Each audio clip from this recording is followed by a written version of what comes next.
Hey guys, Professor Bill, Comic Book University, and Riri Williams' Ironheart, issue number 8, in the most useless comic book issue that I have seen in a long time.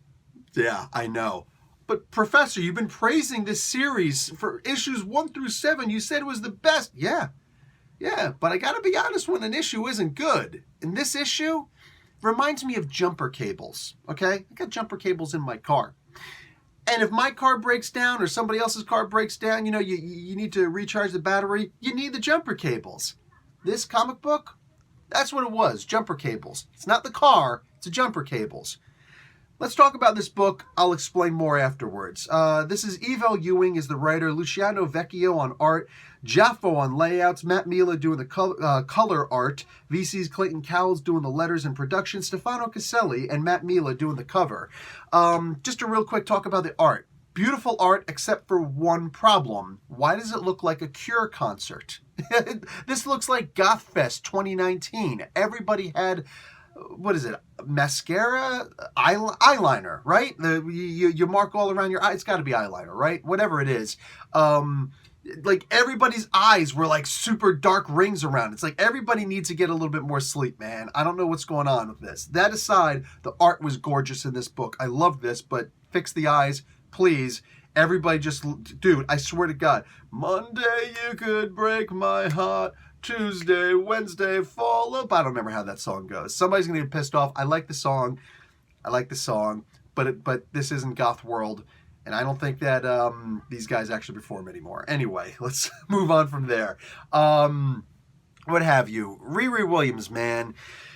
The first car in this analogy is the previous issue, the previous arc, where Nadia Williams was actually necessary for the story. It was cool. It made sense. There was a point, a purpose there, and I enjoyed it.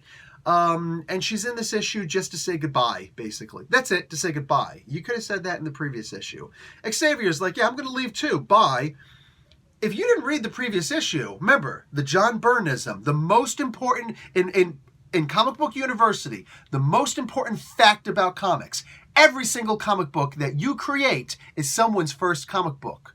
Is this issue a jumping on point? Hells to the damned no. No, it is not. Because you're going to get in this comic book and be like, I have no idea what these guys are saying goodbye about. It doesn't make sense. Zombies, what? None of it makes sense. So, we move on. And Riri just says, I need to talk to somebody magical. So it makes sense that she would say Doctor Strange, because who else does she really know in the community, right? Okay, fine. I'm good with that. But we definitely didn't need Doctor Strange. Somebody goes and says to me in the previous issue, and I think I just ignored the comment because I'm like, I'm not going to get into a freaking typing conversation. These giant fingers and these little tiny keys and whatnot, no, they don't work well together. So I'm just going to say it now. Dr. Voodoo, Brother Voodoo, is literally in one comic book. Between last month and this month, between last issue of Riri Williams' Ironheart and this issue of Riri Williams' Ironheart, he was in one comic book. How many comic books has Doctor Strange been in? Yeah, so don't tell me that Brother Voodoo is busy doing the blah, blah, blah thing, because Doctor Strange is about 10 times more busy. So, shh, stop, just stop. What do you call it? Doctor Strange served pretty much no purpose in here. None whatsoever, except to say, you need to go to Wakanda. That's it. That's the only purpose he served here. Oh, but let's get into the minutia here. When Riri shows up at 177A Bleecker Street in Greenwich Village, there's a door right there. She sees a freaking door. It's a big, beautiful door, but what does she focus on? She focuses on the big symbol of Ashanti in the window, that big, you know what I'm talking about. If you read comic books, you know the symbol of the Vishanti in the glass, stained glass looking thing in the Sanctum Sanctorum, right? She looks at that and she thinks, should I crash through the window? I probably shouldn't. It looks expensive. This is where the whole entire comic book just stopped for me. No, it stopped. I couldn't read any further for a good minute or two as I'm sitting here ruminating as to what the hell I'm reading. Could somebody please go back and check out all of the Invincible Iron Mans and the what do you call it? The Riri Williams Ironhearts and the Champions issues? All these different comic books where Riri has been all over the world, all over space, Has she ever felt the need to crash through a window to go in someplace before? Just out of curiosity. And then after you've determined that, if the answer is yes, was there a door in close proximity? Because if not, I don't know why the hell she would ever see this, and she doesn't know what the symbol of the Vishanti is, but like, why would she ever think to crash through a window? Dude, I got a window right here to my right. If I'm sitting here and Riri Williams crashes through my window, she better keep her helmet on, because I'm about to whoop that ass. You just broke through my window? You didn't knock on my door. You didn't even knock on the window. You broke through my window. Why would you do that? Why was that even put in this comic book? Why was that even put in this comic book? Asinine. Then, moments later, panels later, she goes into the freaking door finally, because Doctor Strange has to practically beg her to come in, and he's fighting some big monster. Now, here's something I love about magic as opposed to science in the comic books.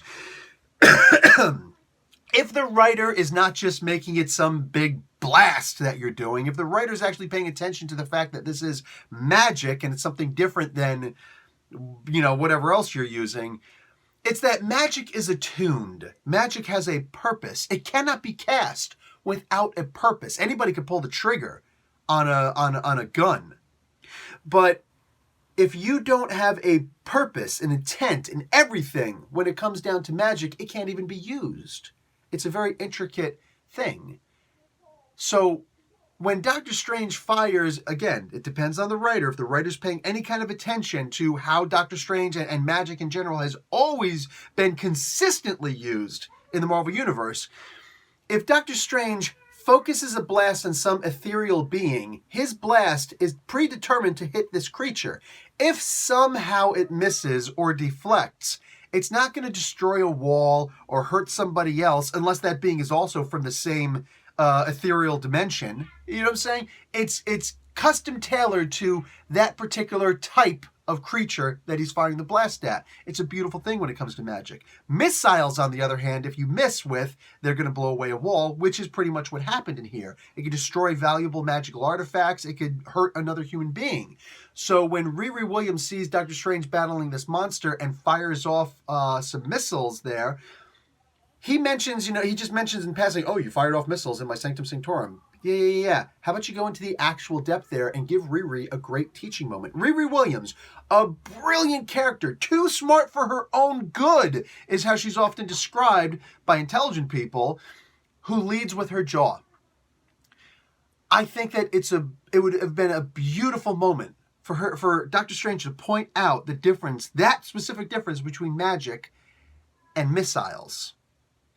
It would have been a great moment for her to actually stop and contemplate. She wants to know more about magic. She knows nothing about magic. This is the best lesson you could teach in the moment about magic. Missed opportunity. 100% missed opportunity. What a shame. Moving on.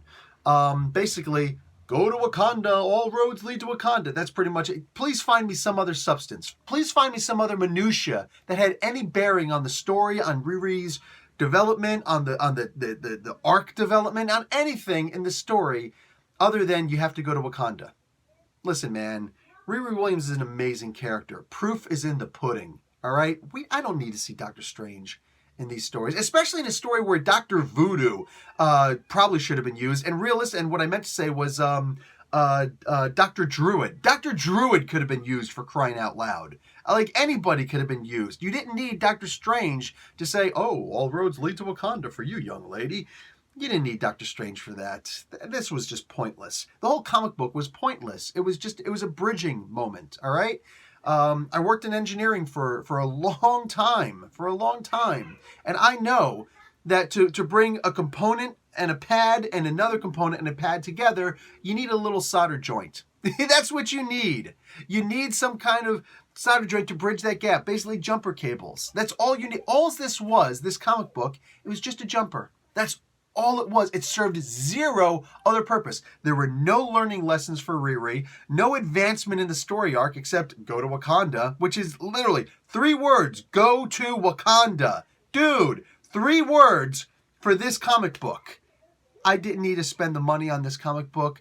I didn't need to visit a Cure concert. for this comic book. None of this needed to happen. This is a useless comic book. Nothing was gained in this comic book except those 3 words. All right? Pointless. You guys know I've loved this series since issue 1 through 7. I've praised this series. I'm hoping to praise the next issue also. But this issue wasn't great. Now there's a lot to do in Wakanda, a whole lot. Does anybody remember that? I think it was an Iron Man issue. I want to say it's an Iron Man issue. Don't hold me to it.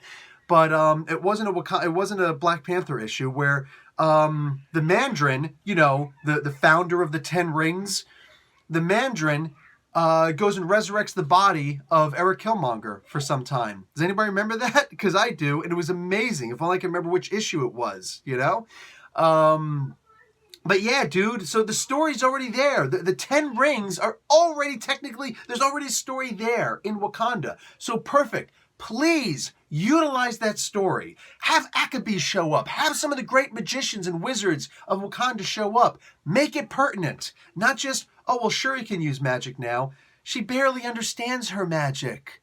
But there are plenty of people there who taught Black Panther, T'Challa, how to use his magic when he had to start using magic instead. He had to use when shadow physics had to, reverse a little bit. Here's the black science of shadow physics, because Wakanda also, vibranium also has magical properties.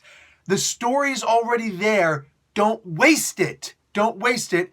Don't have her crashing through any freaking windows, because that was just stupid. That killed me. And I'm done. Useless comic book, and I hate when that happens. Next issue, go back to the previous, goodness that this comic book was, and I'm done. Professor Bill, Comic Book University, class dismissed.